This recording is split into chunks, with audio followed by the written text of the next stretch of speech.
Will you pray with me, please? Oh God, take my lips and speak through them. Take our minds and think through them. Take our hearts and set them on fire for you. Amen. Please be seated.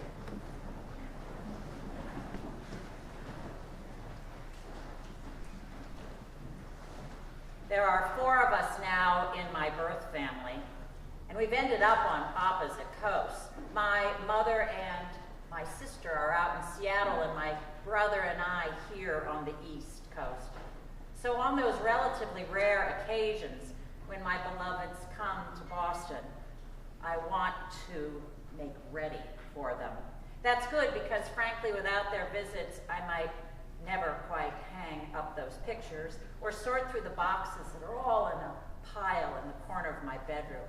They inspire me, shall we say. My mother and sister prepare for my visits out to the West Coast also, but because their homes are always orderly, they prepare by putting fresh flowers in the room in which I'll be staying or out on the front porch to greet me when I first arrive. And I do notice.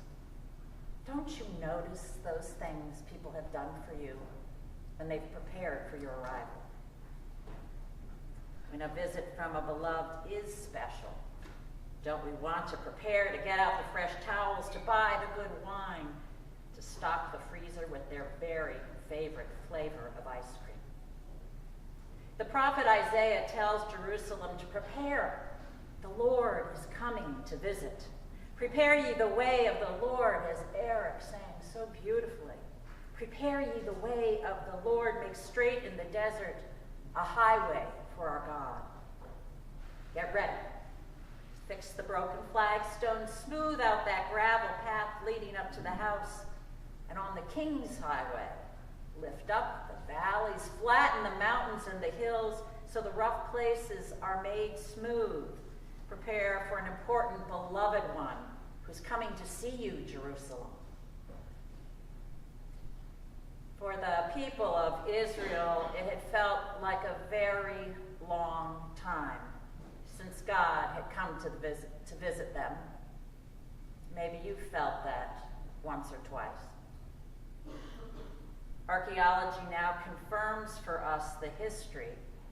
In 586 BCE, the Babylonian Empire overran the Hebrews' capital city, Jerusalem. Solomon's majestic temple was reduced to rubble, and the Jewish people were carried off to the victor's land, the time known in Jewish history as the exile. Now, for this people who before had been slaves in Egypt but had escaped in the great Exodus, to find themselves once again far from their homeland, under the subjugation of a powerful enemy, was a devastating reversal. But now their prophet Isaiah injects some hope, proclaiming that these exiled Hebrews will again return to Jerusalem as in a second Exodus, and that God, their King, will ride toward them again in glory, speeding down the highway that they will prepare for him. God will again visit Jerusalem. Hooray! Alleluia. But tell me, an impending visit from God, would that be good news for you? If today you received word that in 2.5 weeks God would be showing up at your front door, would you joyfully prepare so that you'd be ready? Or might you plan a quick trip out of town? If the thought of God actually showing up in your life, either as a baby in a manger or through the words of a friend, is something that you're not so sure how to assess, you're not alone. For both the people exiled in Babylon and the crowds 500 years later who came to hear John the Baptist preach at the Jordan River, they too wondered. If God comes zooming down that smooth highway to visit our home in a fortnight, will there be some really awkward silences at the dinner table? During the Babylonian exile, the Jewish people spent lots of time wondering about God's character. We see it in the writings from that era, and it makes sense because their whole sense of themselves as a people chosen by God had imploded. How could they explain their humiliating defeat to the Babylonians? Initially, there seemed to be two options, and you see them in the passage we read. If the world were ruled by multiple gods, as most of the world thought then Babylon's God must be stronger than Israel's. Alternatively, though, as a second option, if there were only one God over all people, then that one God, their God, must have been punishing them for wrongs they had done. Now, on the one hand, during this time of exile, this was the beginning of a radical concept of monotheism, that Israel's God cared not just for them, but was also the God of their neighbors and even their enemies. We can trace back, looking at scholarship, that that's when those ideas first came to be. It was radical and new, but on the other hand, that image of God still saw him as jealous and punitive, a God who had worked through the invading Babylonians to make Israel pay for her sins. That's why in Isaiah 40 that we read, the people have to be reassured, you've paid enough now. Comfort my people. Cry unto her that her iniquity is pardoned. She's made adequate restitution now. You can be released from your prison of exile. You can go home. But is that good news only until the people mess up again? And then wail, another punishment. Or might there be a third possibility, the people wondered. It's also embedded in today's passage, the portrait of a shepherd God who carries the lambs in his arms and gently leads those who are with young. A God who understands us humans well, having made us that we do lack constancy, like grass that withers, like flowers that fade, that even at our best we wilt under scorching criticism and we sometimes burn. A God who declares that what lasts, what is constant, is his character, his steadfast love. That the essential character of a strong and just God is always mercy. A God who understands. Of those realities, which have you glimpsed in your life? 500 years after Isaiah wrote, Mark penned his gospel. It's another effort to sort and sift, as we still do today, the question of what is God like. Mark opens by quoting today's Isaiah story, casting John the Baptist as the one sent ahead to prepare the way for Jesus. John, like Isaiah, proclaiming that the people can be forgiven for their sins. Their wrongs can be washed away, wade in the water, asking to be made clean, and you will be, prepared for the new life about to be offered to you. And thousands flocked to hear this odd hermit dressed in camel skin. Mark is really astounded, breathlessly reporting people from the whole Judean countryside, all the people of Jerusalem, were going out to him and were baptized by him in the River Jordan, confessing their sins. I wonder, did they come out of fear, afraid that they'd be horribly punished if they didn't clean up their act in time before the one even more powerful than John came? Or did they go to get washed, the way we wash our hair before the big date, preparing for a beloved, the way we fall to our knees to scrub the kitchen floor when someone we care deeply about is coming to stay? When you're in love, what do you do to prepare for your beloved? Throughout Christianity, people have wanted to prepare for communion. That's why we always confess first, acknowledging, like the people who flocked to the Jordan, that we need to change, that we want to begin again.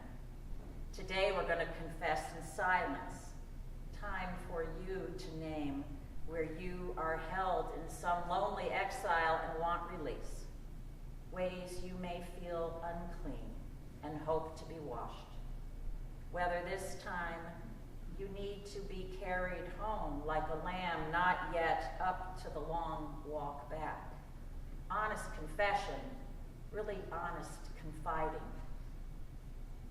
Over the centuries, the question of what constituted an adequate confession or an adequate preparation for communion sometimes imposed such a burden that no one felt good enough to come forward. People like you and me would stand at a distance, watching only the priest partake. Today, in some traditions, women or children or those who are divorced or the unbaptized are still excluded from the table. A part of us understands, I think, because communion should not be taken lightly. In our own prayer book, one of our 3 orders of communion continues to set a high standard, which could deter some of us from coming forward. How often can we really say that we are in love and charity with our neighbors? I mean, really.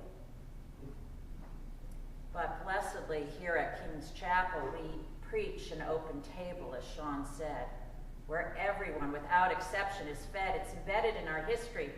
From the beginning, we stood against other Boston churches who believed in a punitive God, one who chose to save only a select few. Here, rather than focusing on whether we are worthy to come to God, we're open to the possibility of a God who chooses always to come to us, despite our flaws. Right in the middle of the Last Supper, you see Jesus took the initiative and made clean his cranky band of wrong-headed disciples, even though they almost always missed the point of his teachings. And though even that very night they jousted like petty children over who was best, still Jesus named each one of them friend.